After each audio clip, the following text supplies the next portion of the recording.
आज हम बहुत ही इंपॉर्टेंट टॉपिक देखने वाले जो है इंटरनेशनल ऑर्गेनाइजेशन। अभी ये टॉपिक के बारे में आप सभी को अच्छे से पता है क्योंकि ऐसी कोई एग्जाम नहीं, ग्रुप सी ग्रुप डी से लेके जो भी हमारी क्लास 1 की जो एग्जाम्स है और सेंट्रल और स्टेट एग्जाम में इसकी बहुत ही वैल्यू है। यूपीएससी में भी क्वेश्चंस पूछे जाते हैं, जो भी स्टेट पब्लिक सर्विस की एग्जाम्स होती है उसमें भी इसकी बहुत वैल्यू है। बैंक्स एग्जाम होगा, एसएससी होगा, रेलवे होगा, ओके। उसके अलावा जो भी कुछ ग्रुप सी डी जो मैंने डिस्कस किया उसमें भी ये टॉपिक 100% पूछा जाता है। या तो उस पर्टिकुलर ऑर्गेनाइजेशन का हेडक्वार्टर पूछा जाता है, या तो उसका फुल फॉर्म पूछा जाता है, या तो उसका एस्टेब्लिशमेंट डेट पूछा जाता है, या तो करंटली उस ऑर्गेनाइजेशन का कौन हेड बना है ये आपको पूछा जाता है, या तो और एक क्वेश्चन बनता है उसमें टोटल मेंबर्स कितने हैं। ऐसे हम 360 एंगल से इस टॉपिक को आज टारगेट करने वाले हैं। सो बस स्टार्ट टू एंड ये वीडियो पूरा देखो, क्योंकि एट द एंड मैं आपको इन ऑर्गेनाइजेशंस का ट्रिक्स भी देने वाला हूं। क्योंकि उस ट्रिक्स में ऐसा है कि अगर वो ट्रिक आपने याद रख लिया तो कम से कम 4-5 हेड इंटरनेशनल ऑर्गेनाइजेशन के आपके हेडक्वार्टर बाय हार्ट्स हो जाएंगे। सो हम स्टार्ट करते हैं अभी अपना जो सेशन है इंटरनेशनल ऑर्गेनाइजेशन, जिसे अंतरराष्ट्रीय संगठन भी बोला जाता है, ठीक है ना। इसमें से हम सब देखेंगे यूएन के रिगार्डिंग जो भी यूनाइटेड नेशन में जो भी कुछ एजेंसी आती है, ओके, जो सब्सिडियरीज बॉडीज है वो भी हम कवर करेंगे। सार्क कवर करेंगे, G20 कवर करेंगे, ब्रिक्स कवर करेंगे, वर्ल्ड बैंक, ओके। उसके अलावा अपना जो मॉनिटरी फंड है, ओके, IMF कवर करेंगे, ओके, और जो भी अदर्स है जैसे WTO, WHO। So let's start. सबसे पहले जो हम देखेंगे वो है यूनाइटेड नेशन। आप सभी ने यूएन नाम तो सुना ही होगा। यूएन को यूएनओ भी बोला जाता है, जैसे यूनाइटेड नेशन ऑर्गेनाइजेशन। यूएनओ ये ऐसा है जिसका टारगेट ही है कि पूरे जो वर्ल्ड वाइड जो भी नेशंस है उसमें एक प्रॉपरली डेवलपिंग जो कंट्रीज है उसमें एक अच्छे से जो रिलेशन है वो मेंटेन करना, ओके, एक गुडविल क्रिएट करना, उनके जो भी प्रॉब्लम्स हो गए वो रिजॉल्व करना, सबसे इंपॉर्टेंट बात इंटरनेशनल पीस मेंटेन करना, ये पूरा जो काम है यूएन करता है। तो यूनाइटेड नेशन शॉर्ट फॉर्म उसका यूएन है। इसका जो एस्टेब्लिशमेंट हुआ था दोस्तों वो हुआ था 1945 में। कब हुआ था इसका? 1945। अभी 1945 में इसका एस्टेब्लिशमेंट हुआ, ओके। इसका जो हेडक्वार्टर है वो है न्यूयॉर्क में, okay, USA, obviously New York USA. जो टोटल कंट्रीज है वो 193 है। एक्चुअली पहले 192 ही थे, फिर बाद में एक नया कंट्री मेंबर ऐड हुआ जिसका नाम है साउथ सुडान। 14 जुलाई 2011 में साउथ सुडान का एंट्री हुआ, तो 193 कंट्रीज हो गए। सो ऐसे ये मेंबर्स आपको ख्याल में रखना है। अभी करंट अफेयर के पॉइंट ऑफ व्यू से मैं आपको करंट भी बताने वाला हूं। इस यूनाइटेड नेशन के जो करंट हेड है जिनका नाम है एंटोनियो गुटेरेस, जो पोर्तुगाल के हैं। सो हमें ऐसे कुछ ना कुछ इंपॉर्टेंट जो बातें होती है उस पर्टिकुलर ऑर्गेनाइजेशन के बारे में ये हमें पता होना चाहिए। Got it? चलो, सो लेट्स, हमने सबसे पहला देखा कि यूनाइटेड नेशन के बारे में। यूनाइटेड नेशन के अंदर ही जो कुछ अदर एजेंसी है वो भी हम स्टेप बाय स्टेप देखेंगे। सेकेंड जो है हमारा FAO, जिसे फूड एंड एग्रीकल्चर ऑर्गेनाइजेशन बोला जाता है। इस FAO का काम ही है फूड सेफ्टी, जो भी स्टैंडर्डाइजेशन है फूड्स के रिगार्डिंग, न्यूट्रिशंस के रिगार्डिंग, जो भी फूड सेफ्टी होगी, सिक्योरिटी होगी, वो पूरा मेंटेन करने का काम ही FAO का है, ठीक है ना। सो ये जो FAO है दोस्तों, इसका जो हेडक्वार्टर है ये है रोम, इटली में। कहां पे? इसका रोम, इटली में। इसका भी एस्टेब्लिशमेंट देखो, आप देख सकते हैं 1945 के जैसे ही ख्याल में रखना। जो यूनाइटेड नेशन का एस्टेब्लिशमेंट है सेम उसका भी वैसे ख्याल में रखना है। उसमें 193 मेंबर्स है, कंट्रीज। इसमें कितने टोटल? 195 कंट्रीज मेंबर्स है। सो आपको ये भी एक ख्याल में कंपैरिजन के हिसाब से आप ख्याल में रख सकते हैं। इसके जो हेड है उसका नाम है क्यू डोंग्यू, ये आप ख्याल में रख सकते हैं। थोड़ा सा नाम अलग है, लेकिन ऑप्शन में आप जब देखोगे FAO का तो आपको 4 ऑप्शन में से यही आंसर दिखाई जाएगा, क्योंकि क्वेश्चन क्यू आ जाएगा। Got it? चलो, सो लेट्स, दो हमने ऑर्गेनाइजेशन, इंपॉर्टेंट ऑर्गेनाइजेशन देखे। अगला ऑर्गेनाइजेशन देखते हैं दोस्तों, ओके। नेक्स्ट ऑर्गेनाइजेशन है जो है ILO, इंटरनेशनल लेबर ऑर्गेनाइजेशन। ये बहुत ही इंपॉर्टेंट ऑर्गेनाइजेशन है जो लेबर्स के राइट्स के लिए उसका काम होता है, जो उसके हक्स के लिए, जो भी ह्यूमैनिटेरियन है, जो कि उनके रिक्वायरमेंट्स होती है, जो गुडविल है उनका मेंटेन करने का काम ILO का होता है, ओके। उनकी जो नीड है उसके लिए पूरा ILO काम करता है। तो इंटरनेशनल लेबर ऑर्गेनाइजेशन का जो एस्टेब्लिशमेंट हुआ था 1919 में, 1919 में हुआ था। और इसका जो हेडक्वार्टर है वो है जिनीवा, स्विट्जरलैंड में। वो भी ख्याल में रखने के लिए अच्छा है, ILO, ओके। और टोटल जो मेंबर कंट्रीज है टोटल है 187 कंट्रीज है। और उसके जो करंट हेड है उनका नाम है गिलबर्ट होंगबो, ये अभी करंट उसके क्या है, हेड है। ILO, आप वैसे उसका फुल फॉर्म, उसका हेडक्वार्टर, ये तीनों चारों जो बातें हैं इंपॉर्टेंट, मेंटेन करो, आपको काम में आएगा। क्लियर? चलो नेक्स्ट, अगर हम बात करते हैं सिविल एविएशन ऑर्गेनाइजेशन, जैसे ICAO उसे बोलते। अभी ये ICAO क्या है? ICAO जो है इंटरनेशनल सिविल एविएशन ऑर्गेनाइजेशन, इसका काम ही होता है जो सिविल के रिगार्डिंग जो भी टेक्निक्स होंगे, जो भी प्रिंसिपल्स होंगे, जो एयर नेविगेशन को इन्फॉर्म करना, उनको अलर्ट करना, सिक्योरिटी देना, ये पूरा सिविल एविएशन का काम होता है। तो उसके बारे में भी आपको कुछ ना कुछ इंफॉर्मेशन जो भी रिक्वायर्ड है वो पता होना चाहिए। उसका फुल फॉर्म तो हमने देख ही लिया, उसका जो एस्टेब्लिशमेंट हुआ था 1947 में उसका एस्टेब्लिशमेंट हुआ था। ओके, उसका जो हेडक्वार्टर है कहाँ पे, मॉन्ट्रियल कनाडा में उसका हेडक्वार्टर है, वो आपको पता होना चाहिए। उसी की रिगार्डिंग जो भी उसके जो हेड है, जो इटली बेस है, उनका नाम है सैल्वातोर, वैसे भी ख्याल में रखा आप तो भी हो जाएगा आपका ICAO, भूलना नहीं है सबको, ठीक है। चलो नेक्स्ट हम देखते हैं जो अपना ऑर्गेनाइजेशन है वो है IMO, इंटरनेशनल मैरीटाइम ऑर्गेनाइजेशन। इस IMO का जो फुल फॉर्म है हमने डिस्कस किया, इसका काम ही है जो भी मैरीटाइम के रिगार्डिंग जो ट्रांसपोर्ट सिस्टम है उसको मेंटेन करना, उसमें कुछ दिक्कत ना आए, उसका प्रॉपरली सिक्योरिटी सेफ्टी मेंटेन करना काम ही IMO का है। बहुत सारी हम इंटरनेशनल जो भी हमारी जो चीजें होती है, हम कहीं ना कहीं बाय करते या तो हम सेल करते, तो इसमें इसका रोल होता है, ट्रांसपोर्ट सिस्टम में भी लगता है। तो मैरीटाइम ये नाम याद रखो, जो भी है वो बहुत इंपॉर्टेंट है, ठीक है ना। इसका अगर हम एस्टेब्लिशमेंट देखेंगे, ये हुआ था 1948 में एस्टेब्लिशमेंट हुआ था। सेकेंड इंपॉर्टेंट बात है, इसका जो IMO का जो हेडक्वार्टर है वो कहाँ पे, लंदन UK में है। नेक्स्ट, इसके जो मेंबर्स है एज कंपेयर टू अभी तक हमने जो भी कुछ कंट्रीज देखे, जो भी कुछ ऑर्गेनाइजेशंस देखे, किसी में 193 थे, किसी में 195 थे, किसी में 187 थे, इसमें 174 ही मेंबर्स है, तो याद रख सकते हैं। आर्सेनियो डोमिंगोज, ये जो उसके क्या है, हेड है करंटली, रिसेंटली जो भी मैंने आपको अपडेट दे रहा हूं, ये पूरा आज अप टू डेट आपको करंट हेड है, क्योंकि आपको एग्जाम में यही पूछा जाता है, तो हेडक्वार्टर या तो फुल फॉर्म या तो मैंने बोला हेड या तो मेंबर्स, तो आपको उतना ही करना है, ज्यादा आपको उसमें डीप में जाओगे तो और आपको दिक्कतें आएगी। क्लियर है? चलो आगे बढ़ते हैं दोस्तों। नेक्स्ट है अपना UNDP, united nation development programme. Development नाम आ गया तो जो भी कुछ डेवलपमेंट होगी, ओके, UN सब्सिडीज बॉडी है, तो डेवलपिंग रिगार्डिंग इकोनॉमिक ग्रोथ है, सस्टेनेबल इकोनॉमिक ग्रोथ है, पूरा डेवलप में पूरा जितना भी डेवलप हो सके जो भी सपोर्ट लगेगा वो UNDP का काम होता है। इंटरनेशनल, नेशनल, वर्ल्ड वाइड पूरा सपोर्ट करने का काम UNDP का होता है। तो अभी UNDP के बारे में जानते हैं। UNDP का जो एस्टेब्लिशमेंट हुआ था 1965 में, और उसका जो हेडक्वार्टर है वो है न्यूयॉर्क में। कहाँ पे? न्यूयॉर्क, ऑब्वियसली USA में है। उसी के रिगार्डिंग उसमें टोटल मेंबर्स कितने, मेंबर कंट्रीज, और टोटल 170 मेंबर कंट्रीज है। लास्ट में उसका अगर हम हेड देखेंगे, अचिम स्टेनियर, वो जो है ब्राजीलियन, जर्मन के है, वो अभी इसके करंटली हेड है। सो हमने ऐसे कुछ इंपॉर्टेंट अभी तक ऑर्गेनाइजेशन देखे UNDP तक। आगे बढ़ते हैं दोस्तों। आगे का जो ऑर्गेनाइजेशन है वो है UNEP। जैसे UNDP है, यूनाइटेड नेशन डेवलपमेंट प्रोग्राम, वैसे एक है UNEP, united nation environmental programme. अभी इन्वायरमेंटल प्रोग्राम आया तो इन्वायरमेंट के रिगार्डिंग पूरी सेफ्टी सिक्योरिटी रहेगी, जिसमें क्लाइमेट आएगा, ओके, कुछ क्लाइमेटिकल चेंज रहेंगे, ओके, और वो ये भी ये मेंटेन करते हैं जो भी पोल्यूशन रहेगा उसके रिगार्डिंग कुछ अलर्ट्स होगी, ये इन्फॉर्म करने का काम पूरा UNEP का होता है। तो इस UNEP का जो एस्टेब्लिशमेंट हुआ था वो हुआ था 1972 में। उसका जो हेडक्वार्टर है दोस्तों ये है नैरोबी केनिया में, और सबसे इंपॉर्टेंट बात, इसके जो हेड है उसका नाम है इंगर एडेंडसर, जो है डेनमार्क के।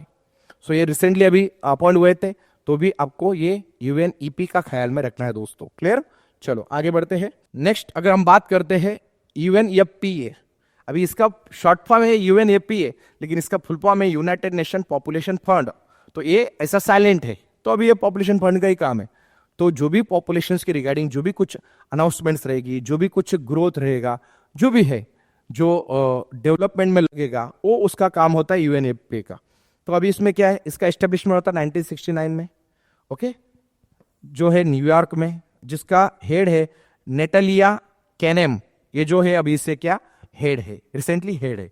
तो UNFPA, यूनाइटेड नेशन, आप ख्याल में रख सकते हैं, पॉपुलेशन फंड।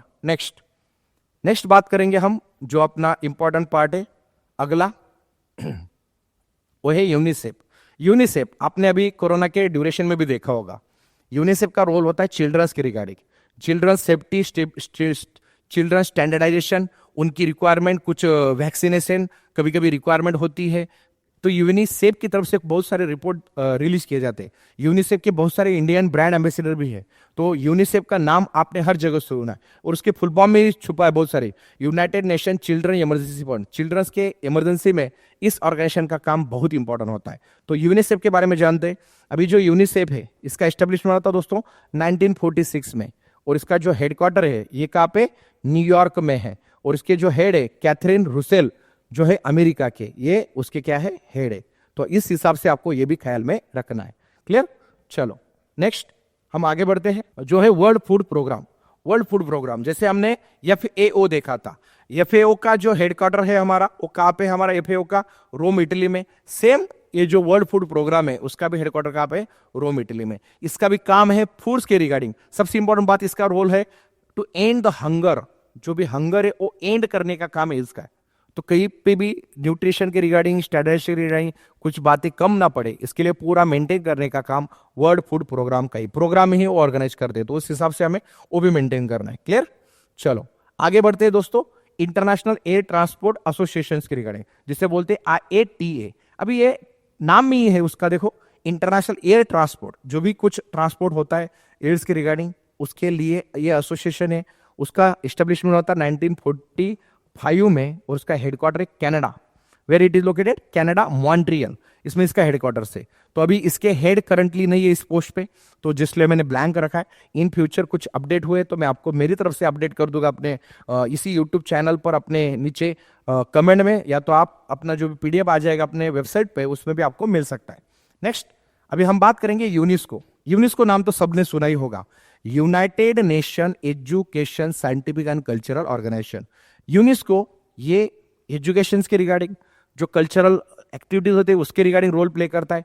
जैसे यूनाइटेड नेशन यूनेस्को हर साल वर्ल्ड हेरिटेज साइट्स का रिपोर्ट डिक्लेयर करता है। अभी रिसेंटली हमारे इंडिया में आपको भी पता होना चाहिए कितने हेरिटेज साइट्स है, नियर अबाउट अभी 44 हेरिटेज साइट्स है, तो हमें वो पता होना चाहिए। हर स्टेट वाइज कितने हेरिटेज साइट्स है, सबसे ज्यादा हेरिटेज साइट्स किस कंट्री में है, जो है इटली में, कहीं ना कहीं सेकंड नंबर लगता है चाइना का, इंडिया का कितना नंबर लगता है, ये पूरा जो डिक्लेयर करते हैं वो कौन करता है, यूनेस्को डिक्लेयर करता है। तो आपको उस रिगार्डिंग पूरा पता होना चाहिए। क्लियर है?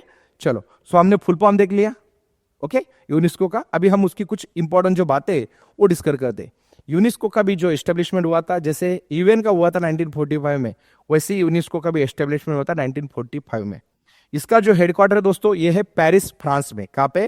Paris France. और इसके जो मेंबर कंट्रीज है वो भी 193 है, जैसे किसके, यूएन के है, यूनाइटेड नेशन के।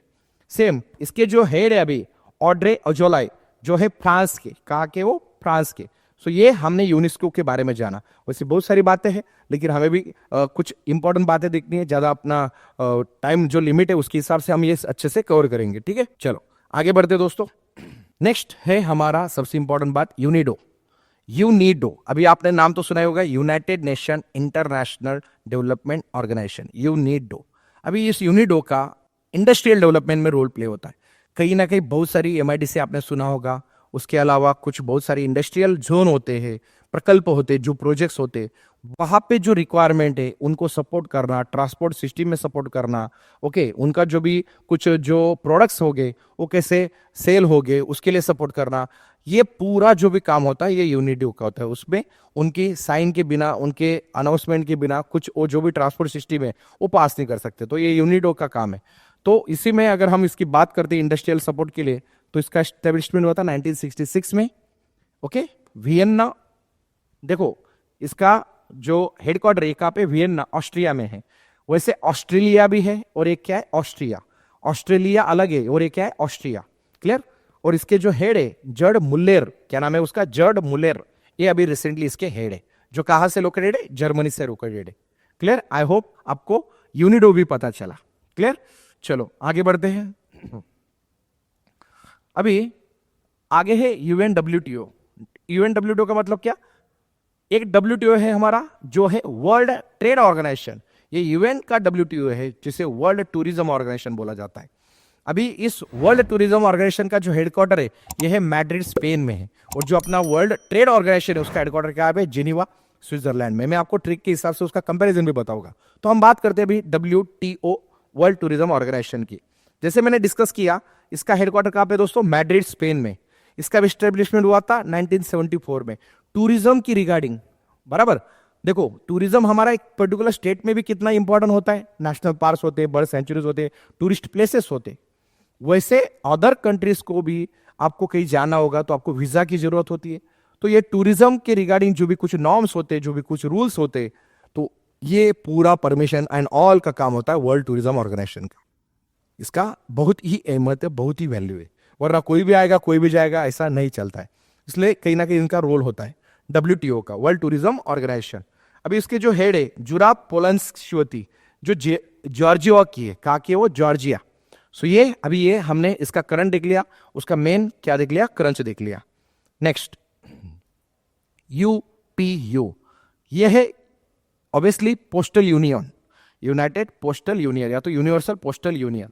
अभी इसमें अगर हम बात करते हैं UPU में, आपको पता होना चाहिए कि पोस्टल जो भी पोस्ट ऑफिस की रिगार्डिंग होगा, जो भी कुछ अदर जो कुछ ये कार्ड्स होते हैं, जो भी मैसेजेस होते हैं, वो पोस्ट के हिसाब से वो सर्कुलेट होना चाहिए अदर कंट्रीज में। सभी हम ईमेल जीमेल नहीं कर सकते, वो तो है हमारा, लेकिन कुछ ऐसी बातें हो जो हार्ड कॉपी में ही जाना चाहिए। तो उसके हिसाब से यूनिवर्सल पोस्टल यूनियन का काम ही होता है, जो कहीं ना कहीं ट्रांसपोर्ट के लिए, जो मैसेंजर के लिए इसका सपोर्ट होता है। तो इसका एस्टेब्लिशमेंट होता है 1874 में, इसका एस्टेब्लिशमेंट होता। कब हुआ था इसका, 1874 में। अभी 1874 में मीन्स बहुत पुरानी बात है। अभी तक के जो भी ऑर्गेनाइजेशन देखिए, इसमें सबसे पुराना, सबसे ओल्डेस्ट ऑर्गेनाइजेशन हमें अभी तक का ये दिखाई दिया। आई होप आपने अगर पूरा कॉन्सेंट्रेशन के साथ सभी के एस्टेब्लिशमेंट देखा होता तो आपको ये फिगर आउट हो गया होगा। क्लियर। अभी इसका हेडक्वार्टर कहां पे, Bern, where it is located in Switzerland. Switzerland में लोकेटेड है, तो उसका ओ याद रखो। हेड क्या है, मसाहिको मेतोकी, मसाहिको मेतोकी, ये इसके करंट क्या है, हेड है, जो कहा के, तो स्पेशली UAE के, यूनाइटेड अरब इमारेट्स के। क्लियर दोस्तों, आगे बढ़ते हैं। WHO सबसे इंपॉर्टेंट ऑर्गेनाइजेशन है WHO, world health organisation. Corona के जैसे सिचुएशन में आपने देखा होगा, कुछ वैक्सीनेशन के लिए या तो जो भी रिक्वायरमेंट होगी, जो भी अनाउंसमेंट होगी, अलर्ट्स होगी, रेड अलर्ट होगी, किसी कंट्री में डिक्लेयर करना, तो ये सब काम किसका था, WHO का। नाम ही है वर्ल्ड हेल्थ ऑर्गेनाइजेशन। और इसी वर्ल्ड हेल्थ ऑर्गेनाइजेशन की जो एस्टेब्लिशमेंट डेट है 7 अप्रैल 1948, इसी 7 अप्रैल को वर्ल्ड हेल्थ डे भी सेलिब्रेट किया जाता है। इसलिए WHO बहुत ही फेमस है और बहुत वैल्यूएबल है, इंपॉर्टेंट पॉइंट ऑफ व्यू से। पूरे हेल्थ के रिगार्डिंग जो भी नॉर्म्स, कुछ रेगुलेशंस रहेंगे, मेडिकल कुछ अनाउंसमेंट्स रहेगी, ये पूरा एंड ऑल काम जो होता है वो WHO का होता है। ओके, कोई भी अप्रूवल होगा बड़ी वैक्सीनेशन एंड ऑल का, वो WHO ही देगा। कुछ इमरजेंसी अनाउंसमेंट होगी वो भी WHO ही करेगा। सो 1948 में इसका एस्टेब्लिशमेंट, डेट भी बोल दिया 7 अप्रैल 1948, इसीलिए 7 अप्रैल फेमस है दोस्तों। इसका जो हेडक्वार्टर है कहाँ पे, जिनीवा स्विट्जरलैंड। कोई भी ऑर्गेनाइजेशन जिसके नाम के आगे अगर जिनीवा होगा, उसका हेडक्वार्टर कहाँ होता है, जिनीवा स्विट्जरलैंड। एक्सेप्ट WTO एक है, वर्ल्ड टूरिज्म ऑर्गेनाइजेशन, लेकिन उसके नाम के आगे क्या है, इवेंट WTO। तो उसका हेडक्वार्टर कहाँ पे देखा हमने, मैड्रिड स्पेन में देखा, ये याद रखना है, ठीक है। इसकी भी कंट्रीज देख सकते हैं आप मेंबर, वो है 193, जैसे हमने किसमें देखे थे, UN में देखे थे। डॉक्टर टेड्रोस एडोनॉम, ये अभी रिसेंटली WHO के क्या है, हेड है, तो आपको वो ख्याल में रखना है। आई होप सबको WHO के बारे में पता चला। चलो लेट्स सी नेक्स्ट जो भी है अपना इंपॉर्टेंट, उसके बारे में जानते हैं। अभी WMO और WIPO। WMO जैसे एक हमने देखा था वर्ल्ड मेरीटाइम ऑर्गेनाइजेशन, ये मेट्रोलॉजिकल ऑर्गेनाइजेशन, वो मेरीटाइम जो समुद्री जो इसमें होता है, ये मेट्रोलॉजिकल का मतलब क्या, हवामान, क्लाइमेट की रिगार्डिंग जो भी कुछ अनाउंसमेंट होती है, जो भी अनाउंसमेंट रहेगी, डिक्लेयर करेगी ये होने वाला है, कुछ नहीं कुछ होने वाला है, तो उसके रिगार्डिंग आप देखते हैं न्यूज में, आज यहाँ पे ये हुआ, वहां पे वो हुआ। WMO का रोल ही इंपॉर्टेंट होता है, वो पूरा हर एक एरिया में, हर एक जो भी नेशंस है, हर एक जो भी एशियन कंट्रीज होगी या तो अदर कंट्रीज होगी, उसमें पूरा WMO का मेन रोल होता है। तो आपको उसके रिगार्डिंग भी जो भी कुछ अलर्ट्स होगी, अपडेट्स होगी, वो अच्छे से आपके इसमें नोट डाउन चाहिए। इसका एस्टेब्लिशमेंट हुआ था दोस्तों 1950 में। कब हुआ था, 1950 में। इसका जो हेडक्वार्टर है WMO का, वो भी है जिनीवा स्विट्जरलैंड, क्योंकि मैंने नाम के आगे बोला क्या, डब्ल्यू। कोई भी ऑर्गेनाइजेशन के नाम के आगे अगर डब्ल्यू होगा उसका हेडक्वार्टर कहाँ पे, जिनीवा स्विट्जरलैंड। इसके जो हेड है अब्दुल्ला मैंडोस, जो है यूएई के। तो ये आपको ख्याल में रखना है, WMO। वैसे ये के WIPO, world intellectual property organisation. तो world intellectual property organisation WIPO हम देखेंगे अभी। इसका एस्टेब्लिशमेंट हुआ था 1967 में। कब हुआ था, 1967। इसका भी हेडक्वार्टर कहाँ पे, जिनीवा स्विट्जरलैंड, क्योंकि मैंने बोलते बोलते बोल दिया आगे वर्ल्ड होगा तो हेडक्वार्टर कहाँ पे, जिनीवा स्विट्जरलैंड। इसके जो हेड है डैरेन टेंग, जो है कहाँ के, सिंगापुर के। तो आपको ये इंटेलेक्चुअल प्रॉपर्टी के रिगार्डिंग जो भी कुछ अनाउंसमेंट रहेगी, जो भी रिगार्डिंग डिक्लेरेशन रहेगा, रिस्पॉन्सिबिलिटी रहेगी, ये किसकी रहेगी, WIPO के। ओके, सो आई होप सभी एक कुछ इंपॉर्टेंट ऑर्गेनाइजेशन जो हमने देखे वो आपके ख्याल में आए होंगे। ओके, आगे क्या है देखते हैं, WTO, जिसे वर्ल्ड ट्रेड ऑर्गेनाइजेशन बोलते हैं। इस WTO का पुराना नाम था दोस्तों गैट, जनरल एग्रीमेंट तारीफ एंड ट्रेड। लेकिन इस गैट का फिर कन्वर्जन हुआ WTO में, और इंडिया इसका WTO का फाउंडर मेंबर है। WTO का जो एस्टेब्लिशमेंट हुआ था दोस्तों वो 1995 में हुआ था। ओके, सो अभी रिसेंटली अगर हम बात करते हैं तो WTO में टोटल मेंबर्स कितने हैं, 164 इतने कंट्रीज है। ओके, सो जो हेडक्वार्टर है WTO का वो भी कहां पे, जिनीवा स्विट्जरलैंड। और इसके जो हेड है नगोजी ओकोंजो इवेला, ये इसके क्या है, अभी करंटली हेड है। तो इस हिसाब से हमने क्या देखा, पूरा ओवरऑल WTO के बारे में भी जान लिया। ट्रेड के रिगार्डिंग इसका पूरा बहुत इंपॉर्टेंट रोल होता है। जो भी एग्रीमेंट्स रहेगी, इस कंट्री का, इंडिया का अदर कंट्रीज के साथ कुछ एग्रीमेंट रहेगा, ट्रेड रहेगा, तो ट्रेड के रिगार्डिंग इसका रोल इंपॉर्टेंस रहता है। इसलिए वर्ल्ड ट्रेड ऑर्गेनाइजेशन के बारे में अच्छे से आप पढ़कर जाओ, it will be beneficial for you. ITC जैसे इंटरनेशनल ट्रेड सेंटर है, जो भी ट्रेड की रिगार्डिंग रहेगा, एक सेंटर होता है, वहां से कुछ परमिशंस होती है, वो अनाउंसमेंट करना, डिक्लेरेशन करने का काम ITC का रहेगा। तो इस ITC का जो एस्टेब्लिशमेंट हुआ था वो हुआ था 1964 में। अभी देखो मैंने हर ऑर्गेनाइजेशन का लोगो भी आपको दिखाया, आपने देखा होगा, फर्स्ट स्लाइड से देखा होगा आपने, हर ऑर्गेनाइजेशन का लोगो भी है। ऐसी कुछ एग्जाम्स में लोगो भी पूछे गए, ये लोगो किस पर्टिकुलर ऑर्गेनाइजेशन का है, इस लोगो में कुछ जो बातें लिखी गई है उसमें क्या है, ऐसी भी खासियत पूछे जाते। अरे सिंपल बात है, 10 रुपए का कॉइन आया था ना नया मार्केट में, उसका वेट पूछा था। एग्जाम वाले उनको क्या है, कुछ भी पूछ सकते, हमें वैसे अपडेट रहना है। लोगो कैसे डिजाइन हुआ, उस लोगो की क्या खासियत है, ये भी कहीं ना कहीं पता होना चाहिए आपको, ठीक है। वैसे ही हमने देखा अभी इंटरनेशनल ट्रेड सेंटर, इसके बारे में थोड़ा जानते, जिनीवा स्विट्जरलैंड। देखो बहुत सारे जिनीवा स्विट्जरलैंड मिल गए हमें, आप अगर पढ़ाई करोगे तो आपको पता चल जाएगा। ITC वालों का आपने मिस ये इंटरनेशनल ऑर्गेनाइजेशन जो भी जिनके जिनके हेडक्वार्टर जिनेवा स्विट्जरलैंड एक साइड में लिख के पढ़ाई किया तो भी आपके अच्छे से हो जाएंगे, क्लियर। चलो नेक्स्ट, इसके जो हेड है वो है पमेला कोक हैमिल्टन, ये इसके करंटली हेड है। नए नाम आपको अलग अलग लगेंगे लेकिन एक बार का आपने लिख लिया तो है, ये जमाइका के है, पमेला कहा के, जमाइका, क्लियर। चलो आगे बढ़ते हैं। एक है OECD। OECD ये भी एक बहुत इंपॉर्टेंट ऑर्गेनाइजेशन है, नाम में ये उसका organisation for economic cooperation and development. Okay, so economic cooperation सभी को बताने की जरूरत नहीं, जो भी किस अदर कंट्रीज के साथ जो भी हमारा इकोनॉमिकल कोऑपरेशन होगा वो हाई लेवल का चाहिए, कहीं ना कहीं उसमें लेन देन होनी चाहिए। सो इकोनॉमिकली क्राइसिस होती है, इकोनॉमिकल सपोर्ट की जरूरत होती है, इसमें इसका बहुत ही इंपॉर्टेंट रोल रहेगा OECD का। तो इसका एस्टेब्लिशमेंट हुआ था दोस्तों 1961 में, और इसका जो हेडक्वार्टर है ये है पेरिस फ्रांस में। जैसे हमारा यूनेस्को है उसका हेडक्वार्टर कहाँ पे, पेरिस फ्रांस, वैसे ही इसका भी हेडक्वार्टर कहाँ पे, पेरिस फ्रांस में है। और टोटल जो मेंबर कंट्रीज है वो टोटल कितने हैं, इसकी टोटल 37 कंट्रीज पार्टिसिपेटेड है। उसके अलावा इसके जो हेड है मैथियस कॉर्मैन, ये अभी रिसेंटली इसके हेड है। ओके, सो ये हमने जिसके बारे में देखा उसका नाम क्या था अभी, OECD। आप लोगो भी देख सकते हैं OECD का अच्छे से। Next IAEA international atomic energy agency. तो ये किसके रिगार्डिंग होगा, ऑब्वियसली एटॉमिक एनर्जी के रिगार्डिंग। तो एटॉमिक एनर्जी कैसे हमें मेंटेन करना है, कैसे हमें स्टोर करना है, कैसे उसको डिलीवर करना है, वैसे वो उसका सेफ्टी सिक्योरिटी कैसे रहना चाहिए, उसके रिगार्डिंग पूरा जो भी काम रहेगा ये IAEA का रहेगा। अभी इस IAEA की जो एस्टेब्लिशमेंट हुई थी 1957 में, और इसका जो हेडक्वार्टर है ये है वियन्ना ऑस्ट्रिया में, ऑस्ट्रिया नॉट ऑस्ट्रेलिया। और इसके जो मेंबर कंट्रीज है वो टोटल है 173 कंट्रीज है।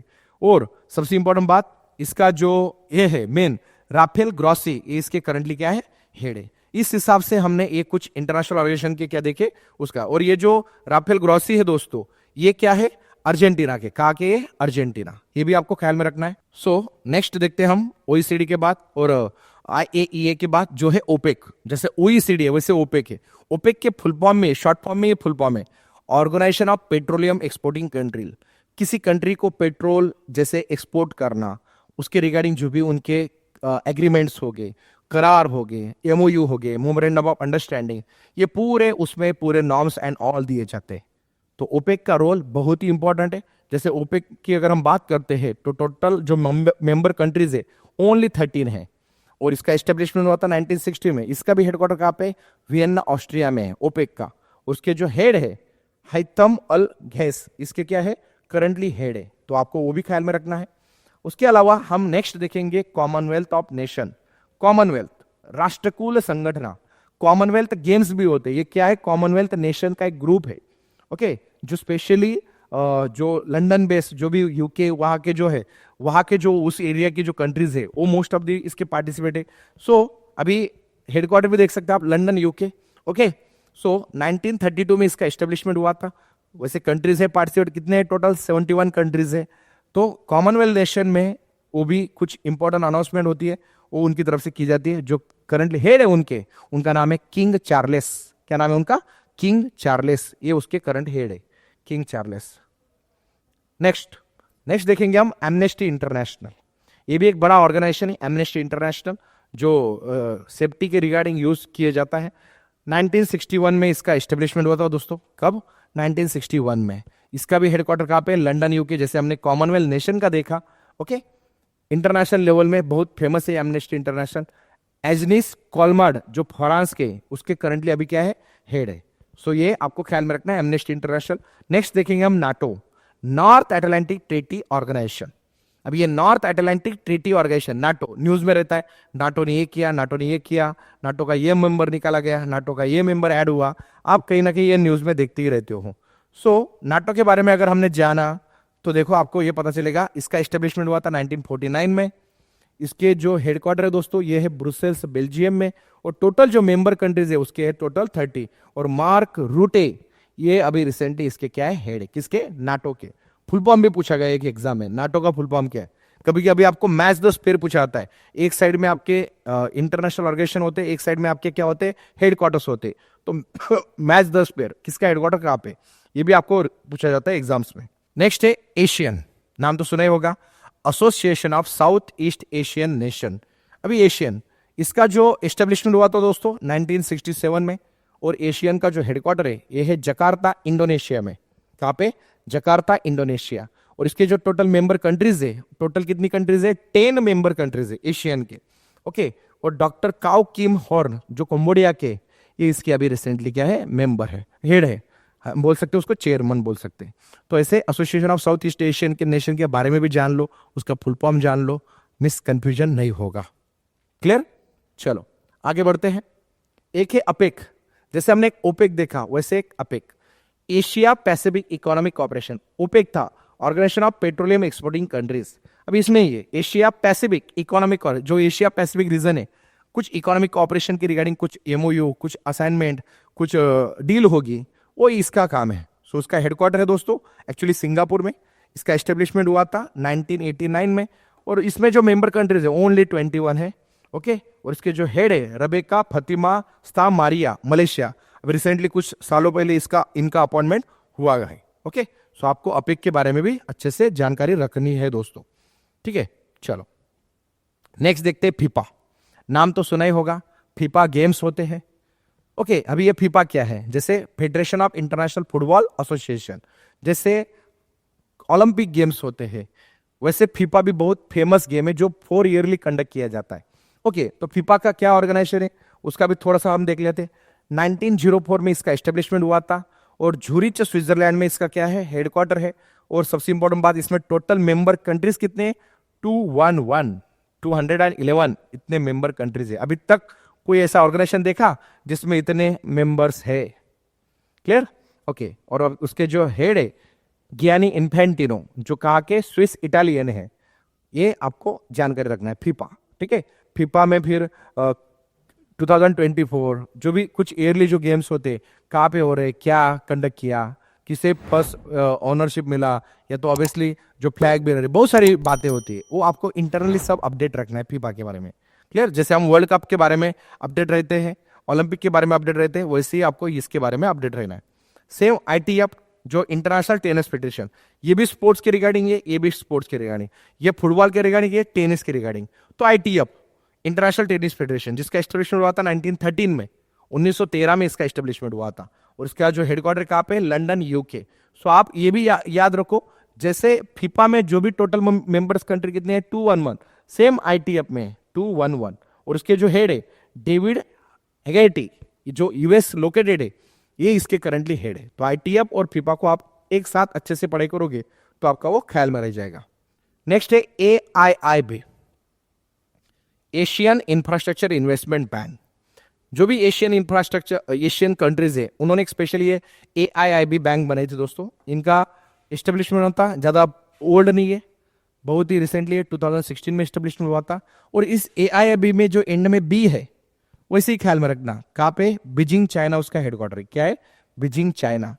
उसके जो हेड है उनका नाम है जिन लिकन। क्या नाम है उसका? जिन लिकन। और कहाँ के? चाइना के हैं। सो आप लोग AIIB याद रख सकते हो। ओके, चलो डन, हम भी है उसमें मेंबर, एज ए मेंबर।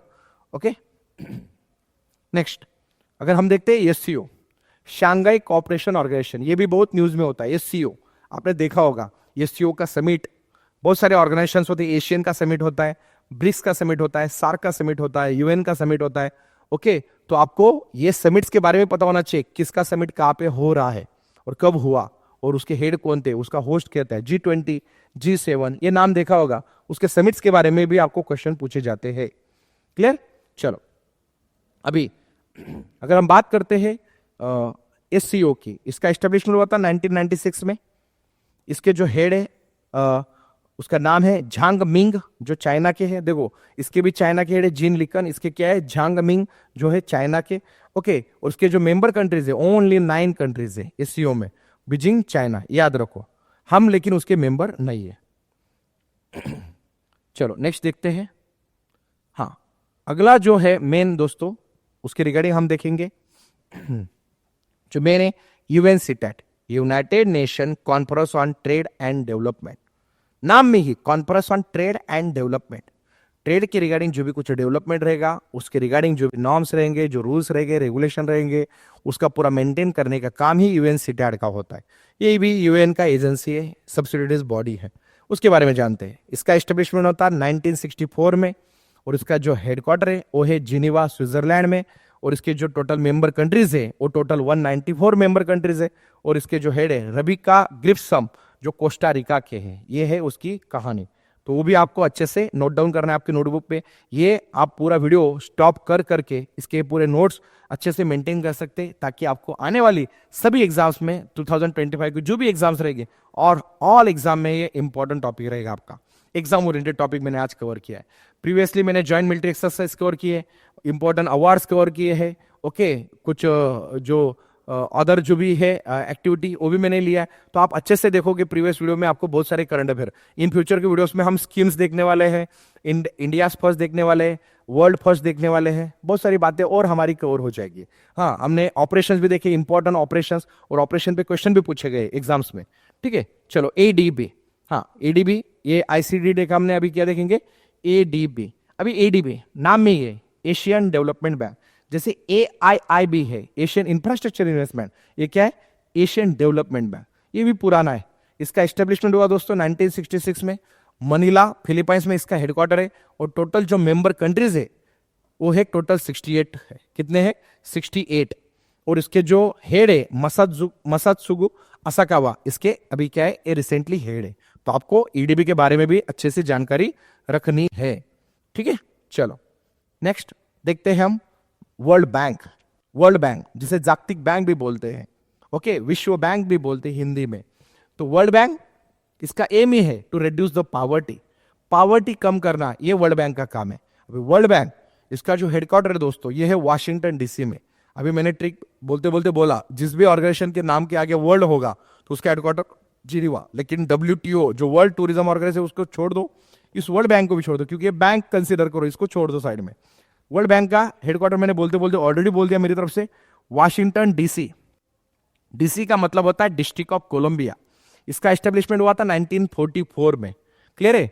और इसके जो मेंबर कंट्रीज है टोटल वो कितने, 189 मेंबर कंट्रीज है। और उसके जो हेड है अभी अजय बंगा, जो इंडियन बॉर्न अमेरिकन है, ये भी आपको याद रखना है। हमारे इंडिया वालों के लिए गर्व की बात है, जो वर्ल्ड बैंक के जो हेड है रिसेंटली वो है अजय बंगा, इंडियन बॉर्न अमेरिकन, जो अभी US में स्टेबल है, क्लियर। चलो नेक्स्ट है IMF, इंटरनेशनल मॉनेटरी फंड। ये भी एक इकोनॉमिक्स रिगार्डिंग है, ओके, बैंक्स रिगार्डिंग है, तो फंड के रिगार्डिंग आपको देखना है। जैसे हमने देखा कि वर्ल्ड बैंक है, वैसे IMF का भी हेडक्वार्टर सेम दोस्तों वाशिंगटन DC में है, आप देख सकते हैं। इसका 1944 में एस्टेब्लिशमेंट हुआ वर्ल्ड बैंक का। इसका एस्टेब्लिशमेंट कब हुआ, 1945 में। इसके हेड कौन है, अजय बंगा। इसके हेड है क्रिस्टालिना जॉर्जिवा, जो है बल्गेरिया के। अभी इसमें मेंबर कितने टोटल, 189। इसमें मेंबर कितने, 190। आप ये छोटा 19-20 जो भी रहता है वो अच्छे से ख्याल में रखो।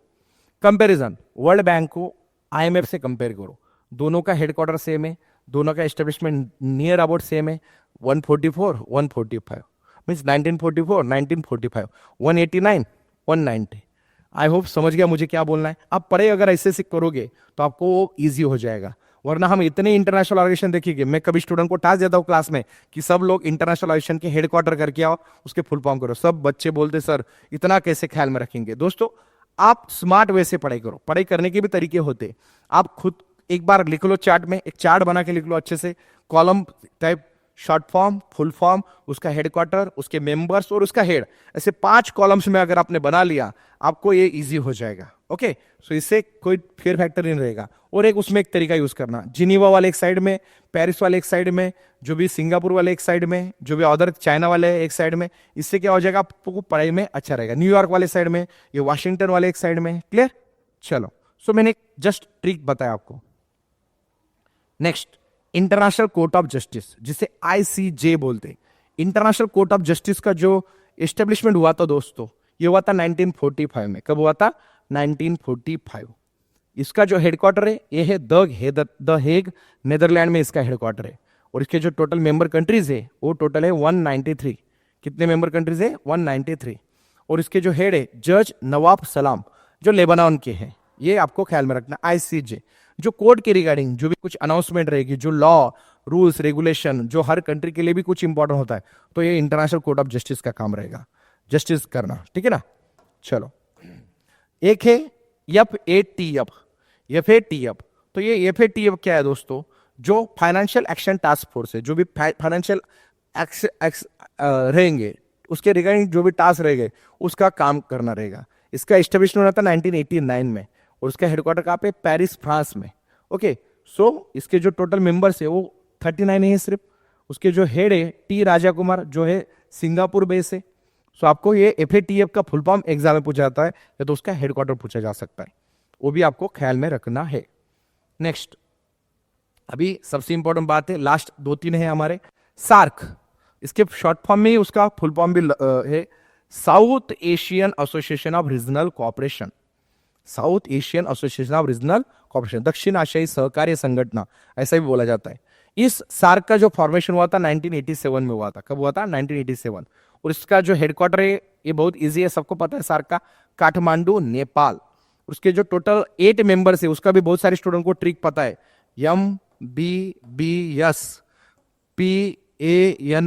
MBBS पानी। ओके, ये अभी इसका मतलब क्या, Maldives, okay, MBB Brazil, okay, Bhutan, Sri Lanka, P for Pakistan, A for Afghanistan, N for Nepal और I फॉर इंडिया। MBBS पानी, ओके। इस हिसाब से अगर आप अच्छे से ख्याल में रखोगे तो आपके ये भी हो जाएंगे, ठीक है। MBBS पानी। इसके अभी हम बात देखते हैं ब्रिक्स की। ब्रिक्स ये बहुत ही इंपॉर्टेंट ऑर्गेनाइजेशन है। ब्रिक्स पहले ब्रिक था, फिर यस ऐड हुआ साउथ अफ्रीका, तो ब्रिक्स बन गया।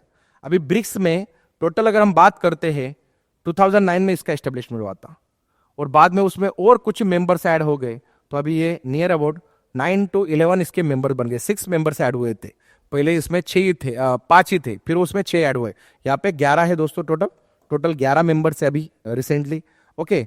सो 2009 में एस्टेब्लिशमेंट हुआ, हेडक्वार्टर कहाँ पे उसका, शांघाई चाइना।